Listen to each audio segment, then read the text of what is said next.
Fala, povo do Tempo Aumenta. Muito bom dia, muito boa tarde, muito boa noite. Dependendo da hora que vocês estejam assistindo esse vídeo. Hoje é a última vez, aí por enquanto vamos ter a pausa para a Copa do Mundo, que eu vou falar um pouco dessa vibe de Champions, Campeonato Brasileiro. Aliás, a Champions chegou ao fim e temos o PSG consagrado como campeão. Vou analisar isso, vou analisar a rodada do Brasileirão e ontem o jogo da seleção brasileira. Hoje é o último vídeo que eu vou fazer nesse mês de junho e julho, até a Copa acabar. Vai ser o último que eu vou fazer diversas análises, coisas de Campeonato Brasileiro e Champions. A partir de sexta, o foco é na Copa do Mundo até ela acabar. Até o final de julho, quando ela acabar, o assunto só vai ser mais de seleção brasileira. Vamos falar também de algumas outras seleções. Vou trazer sexta-feira todos os grupos para vocês que eu tenho aqui anotados e vou analisar cada um deles. Então vocês podem ficar atentos aí no vídeo de sexta-feira, tá? Porque a partir de sexta é só falando de seleções. E sobre essas notícias de hoje, não se esqueçam de deixar a opinião de vocês aqui nos comentários, certo? Então, vamos embora. Começando com a grande final de Champions entre Paris Saint-Germain e Arsenal. Foi um jogo, gente, que eu achei o seguinte: um primeiro tempo que o Arsenal se fechou muito bem, no segundo também se fechou bem, né? Foi um PSG com muita dificuldade de entrar na defesa do Arsenal. Até o próprio o Kvaratskhelia, um jogador tão rápido, não conseguiu entrar muito na defesa dos Gunners. E no primeiro tempo o Havertz fez aquele gol ali, Havertz, no começo, mas não foi um Arsenal que atacou, foi um Arsenal que jogou por uma bola. E o PSG não conseguiu criar tantas chances. Então foi um jogo em si mesmo, mais tenso. Mas quem chama a atenção aqui? O Kvaratskhelia, porque uma jogada dele sempre abre, alguma jogada vai abrir a defesa adversária. Tanto que ele provocou o pênalti, né? Que gerou o gol de empate. Foi o Kvaratskhelia que provocou. Então, nisso, ele gerou a bola na trave, mas em si foi um PSG que não conseguiu. O PSG não conseguiu exercer seu jogo. O PSG falhou nisso, mas também vamos dar mérito à marcação inteligentíssima que fez o Arsenal. E o que faltou poderia, né, nas penalidades, faltou um pouquinho para o Arsenal, e faltou até ter mais contra-ataque, mas no seu jogo o Arsenal conseguiu exercer o que queria, mais do que o PSG. Eu digo em papel, o PSG jogou melhor, teve mais bola em termos de futebol, mas em papel, quem conseguiu exercer melhor foi o Arsenal. Mas isso não vai apagar também a temporada boa que o time de Mikel Arteta fez. Magalhães, mesmo perdendo pênaltis, fez uma grande partida. Ou seja, o Arsenal ganhou a Premier League, chegou perto de ganhar a Champions. Então, foi a melhor temporada que eu já vi desde que eu acompanho o futebol do Arsenal. Mas eu acho que poderia ter ficado menos recuado. Numa final de Champions, eu achei muito recuado. Mas os zagueiros fizeram um ótimo trabalho aí defensivo. E o PSG poderia ter entrado melhor na defesa, mas estava uma defesa aí muito bem postada, certo? Então, dois times foram muito bem. PSG, mais uma vantagem que o PSG levou em relação ao Arsenal. A questão de descanso. Deixa eu explicar. Descanso, eu digo assim, o Arsenal, ele estava brigando por Manchester City até a penúltima rodada, a última rodada, sabe? O PSG, o francês é mole pro PSG. Não tem um time na França que vai ameaçar o PSG. Então, automaticamente, o PSG poupava bem mais seus jogadores. Os jogadores vinham muito mais descansados para a Champions. Se o PSG tivesse um campeonato francês também muito competitivo, os caras jogam bem. Mas será que na Champions ia conseguir jogar com a mesma intensidade, com a mesma velocidade? Fica aí a pergunta. Porque foi um PSG bem mais descansado. E o Arsenal é um time muito físico. O Arsenal é um time forte fisicamente. E você estava brigando com o City. E fez esse papel de marcar. Isso foi mais cansativo para o Arsenal. O estilo de jogo deles também o cansaram muito. E a reta final de temporada. Mas o PSG também fez um ótimo jogo. Foi um jogo bom de se assistir, né? Bem tenso, bem disputado. Então, foi uma coisa bem legal. E cada um dentro das suas características, né? E uma coisa que eu fiquei feliz foi, quando eu estava lá no cinema, que a TNT fez um anúncio que vai ficar com a Champions até pelo menos 2031. Isso que eu achei muito bom, porque a TNT, ela faz a Champions com carinho. O carinho, eu digo, tanto bem a competição, narra bem, bota uma emoção boa, assim, tem um ou outro, eu não acho tão bom assim, narrando, mas você vê o André Hennick. O André Hennick é o melhor narrador de Champions, dá uma tensão, dá uma alternativa, a cobertura deles também é muito boa. Então, por isso que eu gostei aí bastante dessa ideia de da TNT ficar com a Champions em 2020, até 2031. Vamos falar da rodada do Brasileirão. Chegou ao fim a 18ª rodada do Brasileirão. Tivemos a vitória do Flamengo. O Palmeiras empatou ontem com a Chapecoense. Eu não enxergo, mas falaram que o gol poderia ser anulado, hein?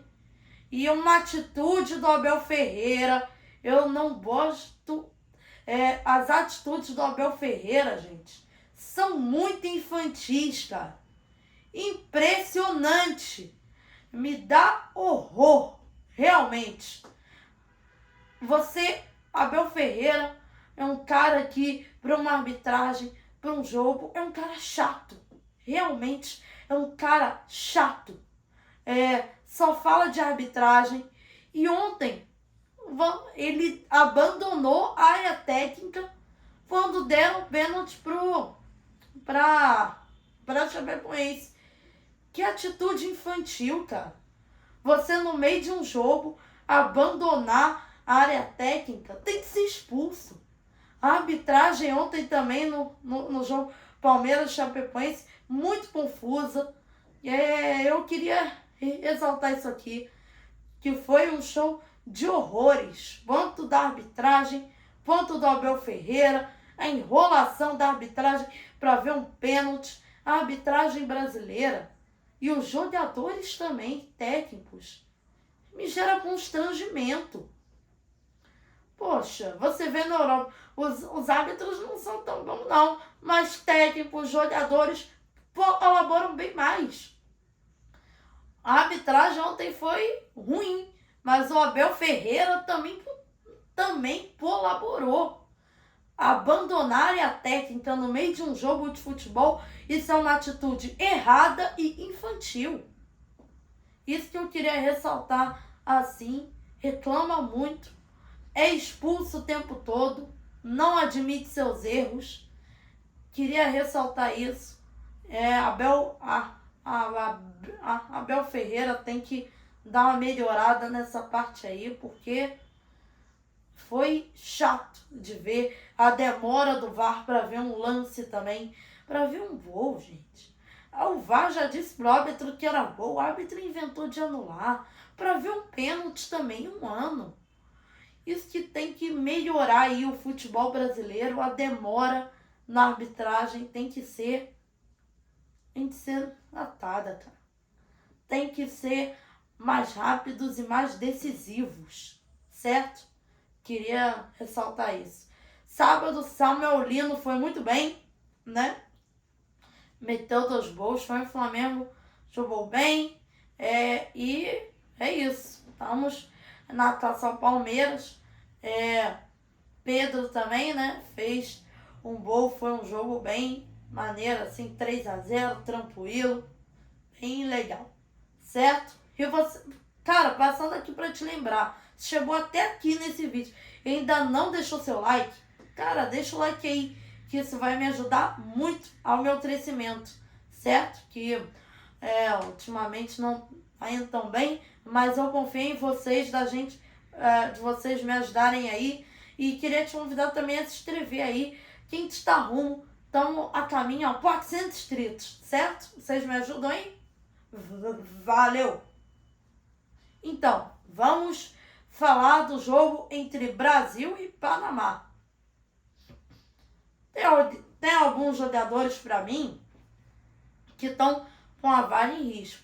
Mas antes de tudo, queria elogiar um cara aqui, Carlo Ancelotti.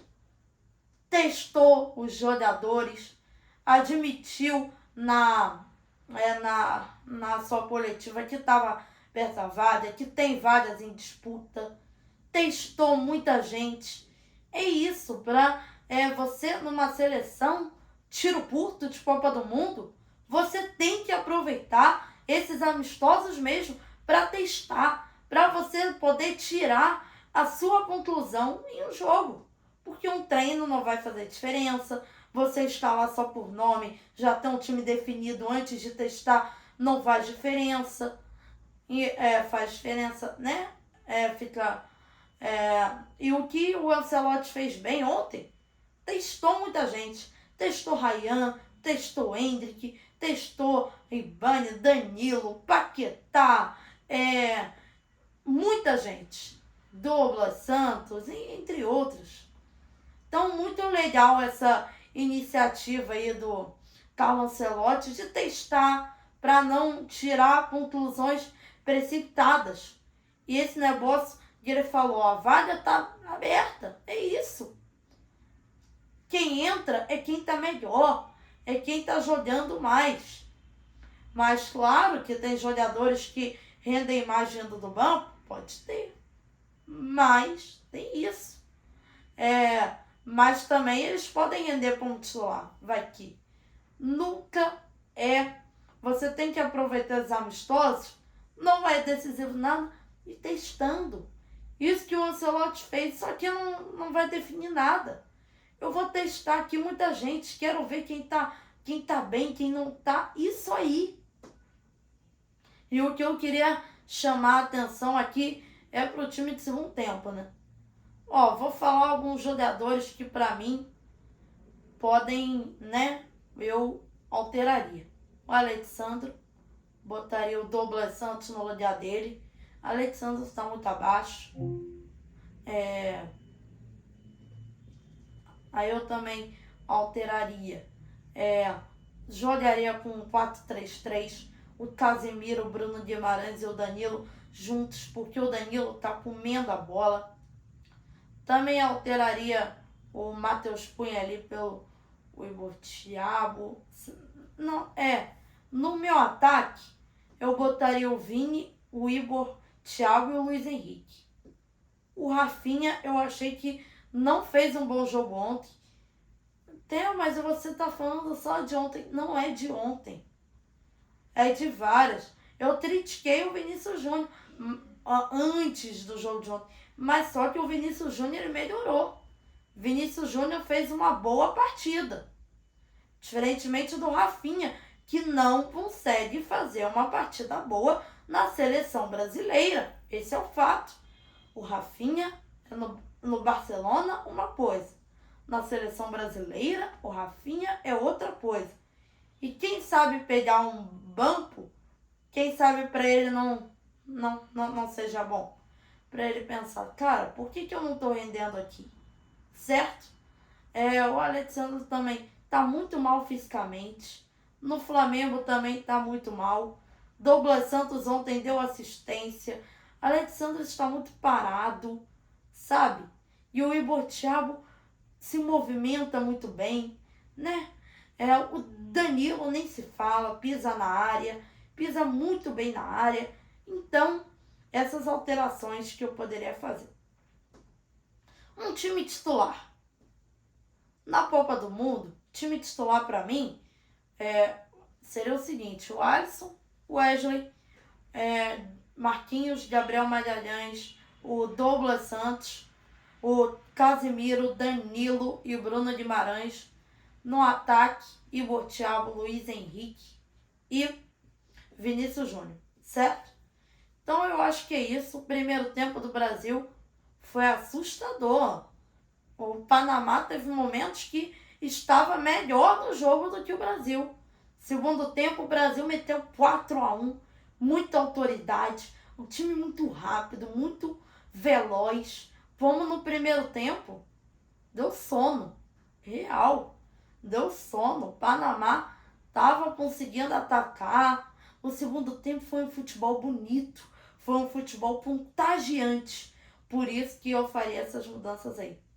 Cara, antes de encerrar aqui, só me inscrever, eu já tô de Mengão aqui, vestindo o manto sagrado aí, certo? Hoje eu tô de Mengão em a camisa de hoje. Vamos encerrando o Análise da Bola News dessa segunda-feira, dia 1º de junho de 2026.